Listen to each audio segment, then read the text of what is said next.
بسم اللہ الرحمن الرحیم۔ قرآن لرننگ گروپ کے معزز سامعین، آج بحمد تعالی ہم سورہ البقرہ کی آیت نمبر 31 اور آیت نمبر 32 کی تلاوت کا شرف حاصل کر رہے ہیں اور ان کا لفظی ترجمہ سمجھنے کی کوشش کریں گے۔ اعوذ باللہ من الشیطان الرجیم، بسم اللہ الرحمن الرحیم۔ وعلم آدم الاسماء كلها، واو کا معنی اور علم یعلم تعلیم، اس سے تعلیم بنتا ہے، اسی سے معلم کا لفظ ہے، علم سے بنا ہے یہ لفظ۔ تو علمہ کا معنی سکھایا، معلم کس کو کہتے ہیں؟ سکھانے والا، اسی سے بنتا ہے نا معلم۔ تعلیم کا معنی ہوتا ہے سکھانا، ٹرانسفر آف نالج، سکھانا۔ وعلمہ، اور اس نے سکھایا، یہ صیغہ ہے واحد کا، اللہ رب العزت کی طرف جو ہے نا وہ لوٹ رہا ہے، یا اس کا فاعل اللہ رب العزت کی ذات گرامی ہے، اور اس نے یعنی اللہ رب العزت نے سکھایا آدم کو۔ آدم کا لفظ آیا ہے پہلی مرتبہ، انسان اول سیدنا آدم علیہ السلام جو ہم سب کے باپ ہیں، ان کا اسم گرامی ہے آدمہ، یہ مفعول ہے، یہ آبجیکٹ ہے کس کا؟ علمہ کا۔ علمہ ورب ہے، اللہ اس کے اندر سبجیکٹ ہے، اور آدم جو ہے نا یہ اس کا آبجیکٹ ہے، مفعول ہے۔ جملے کے اندر کئی دفعہ ایک سے زیادہ مفعول بھی ہوتے ہیں، جس طرح یہاں پہ علم آدم الاسماء، یہاں پہ ایک آبجیکٹ آدم ہے اور دوسرا آبجیکٹ اس کے اندر مفعول جو ہے وہ الاسماء ہے، دو مفعول اس کے اندر ہو گئے، اور اس نے آدم علیہ السلام کو نام سکھائے، الاسماء کلہا، سب کے سب، یہ بھی تاکید ہے الاسماء کی۔ الاسماء کل کا مطلب تمام، ہا وہ اس، یعنی ان کے ناموں میں سے سب نام، سب چیزوں کے نام اللہ رب العزت نے آدم علیہ السلام کو سکھائے۔ یہ تفسیری باتیں ہیں کہ وہ نام، وہ چیزیں کون سی تھیں، کیا صرف نام بتایا یا ان کی حقیقتیں، یہ بہرحال صرف نام نہیں بلکہ ان چیزوں کی حقیقتیں، ان چیزوں کے حقائق کا ادراک، علم رب الجلال نے ان چیزوں سے کون سی چیزیں مراد ہیں، اور واللہ عالم بالصواب۔ مفسرین نے مختلف چیزوں کے نام بھی گنوائے ہیں جو اس وقت موجود سامنے پیش کی، تو بہرحال اللہ پاک نے ان چیزوں کے نام جو ہیں وہ آدم علیہ السلام کو سکھائے، اور سکھا کر ثم عرضہم علی الملائکہ، ثم پھر، ثم کا معنی کیا ہوتا ہے؟ پھر، دین یا تب یا پھر، یہ اس معنی میں آتا ہے لفظ ثم۔ عرضہم، عرض یا عرض، اس کا معنی ہوتا ہے پیش کرنا، سامنے لانا، عرض یا عرض، سامنے لانا۔ یہ عرض عین کے ساتھ ہے، الف کے ساتھ نہیں، الف کے ساتھ جو ہے نا اس کا معنی ضمیر ہوتا ہے، یا عین کے ساتھ ہے، عرضہم، عرض یا عرض، پیش کرنا، سامنے لانا۔ عرض یہ بھی واحد کا صیغہ ہے، مذکر کا، اللہ تعالیٰ ہی اس کا بھی فاعل ہے۔ پھر اس نے پیش کیا، ہم، ان کو، کن کو؟ ہم یہ ضمیر ہے، یہ جمع مذکر غائب کی ضمیر ہے، ان کو، یعنی جن کے نام سکھائے آدم علیہ السلام کو، ان کو پیش کیا، کس نے؟ اللہ نے۔ کس پر پیش کیا؟ علی الملائکہ، علی کا معنی پر، الملائکہ فرشتے، ملکوں کی جمع ملائکہ، فرشتوں پر، جن فرشتوں کے سامنے آدم علیہ السلام کو اللہ تعالیٰ نے تمام چیزوں کے نام سکھائے، پھر ان کو فرشتوں کے سامنے پیش کیا۔ عرضہم، عرض یا عرض، پیش کرنا۔ فقال، پس یا پھر، پیش کرنے کے بعد کیا ہوا؟ قال، اس نے کہا، یہ بھی واحد کا صیغہ ہے مذکر غائب کا، جیسے علامہ ہے، عرض ہے، قال ہے، یہ ایک ہی کیٹیگری کے صیغے ہیں، اور یہ تینوں کے تینوں جو ہیں وہ فعل ماضی کے صیغے ہیں۔ کون سا فعل ہے؟ فعل ماضی، یعنی کہ جو گزشتہ زمانے کی طرف، لیکن اللہ رب العزت کے لیے استعمال ہو رہے ہیں۔ پس پھر اس نے کہا، اللہ نے کہا، کیا فرمایا؟ انبئونی باسماء ہؤلاء، انبئو یہ فعل امر ہے، نبأ سے بنا ہے، کس سے بنا ہے؟ نبأ کا معنی ہوتا ہے خبر، اسی سے بنتا ہے نبی، خبر دینے والا۔ انبئو خبر دو، یہ فعل امر ہے،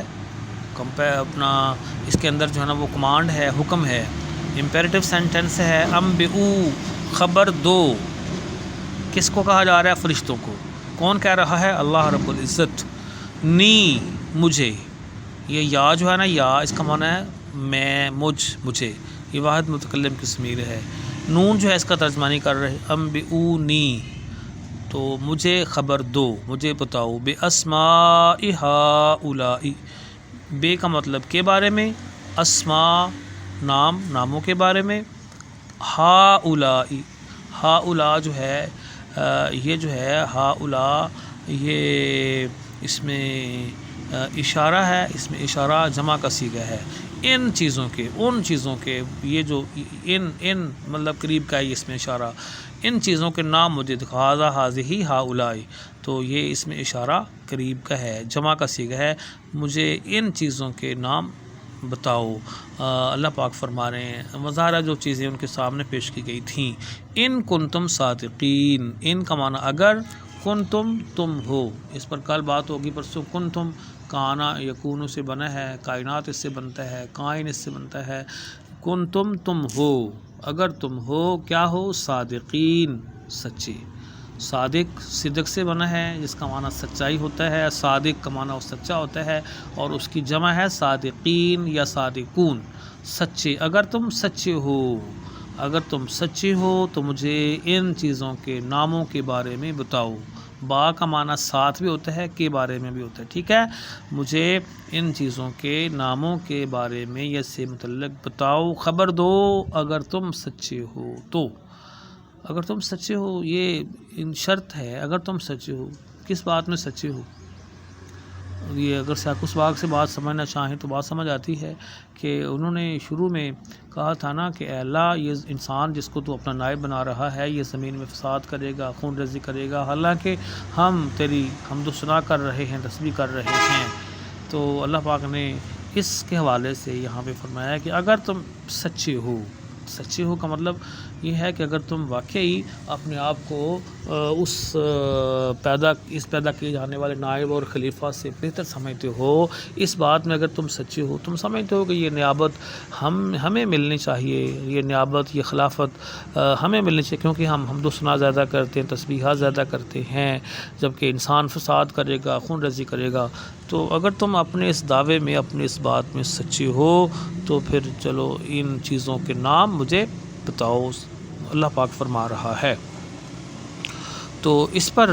فرشتوں نے کیا کہا، وہ فرشتے تو ظاہر ہے، وہ انسان تو نہیں دینا، انسان کے اندر تکبر کا مادہ بھی ہے، اس کے اندر دونوں پہلو ہیں، وہ فرشتے ہیں، ان کے اندر تو عاجزی ہی عاجزی ہے، تو انہوں نے کہا، قالو، انہوں نے کہا، یہ قالا جو ہے نا واحد کا صیغہ تھا تو اس سے قالو جمع کا صیغہ ہو گیا، ان سب نے کہا، کنہوں نے، فرشتوں نے کہا، ماضی کا صیغہ یہ بھی جمع مذکر غائب کا ہے، سبحانک، سبحانک، تو پاک ہے، اے اللہ تو سبحان ہے، سبحانک، سبحان کا تو تجھ، اے اللہ تو سبحان ہے، یعنی کہ ہر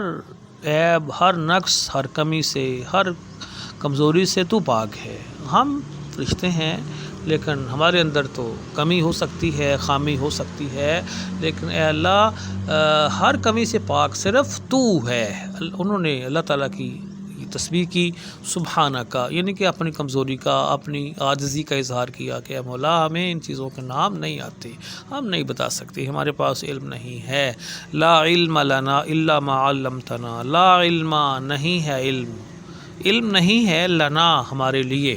لنا ہمارے لیے، لام کا معنی لیے، نا کا مطلب ہمیں یا ہمارے لیے یا ہمارے پاس علم نہیں ہے، الا ما علمتنا، الا مگر، ما جو، علمتا تو نے سکھایا، علامہ وہ پیچھے سب سے پہلے آیا تھا نا، تو علامہ، علامہ سے وہ پیچھے جو کیا لفظ آیا تھا کہ ان وعلم آدم الاسماء، ہاں علم آدم الاسماء، علم واحد کا صیغہ ہے اور اسی سے بنتا ہے علمتا، یہ واحد مذکر حاضر کا صیغہ ہے۔ فرشتوں نے کہا کہ علمتا تو نے سکھایا، تو نے سکھایا، نہ ہمیں مگر وہی جو تو نے ہمیں سکھایا،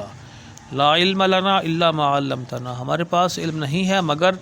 اتنا ہی جتنا تو نے ہمیں سکھایا، انکا انت العلیم الحکیم، انکا، انا بے شک، کا تو، اے اللہ بے شک تو،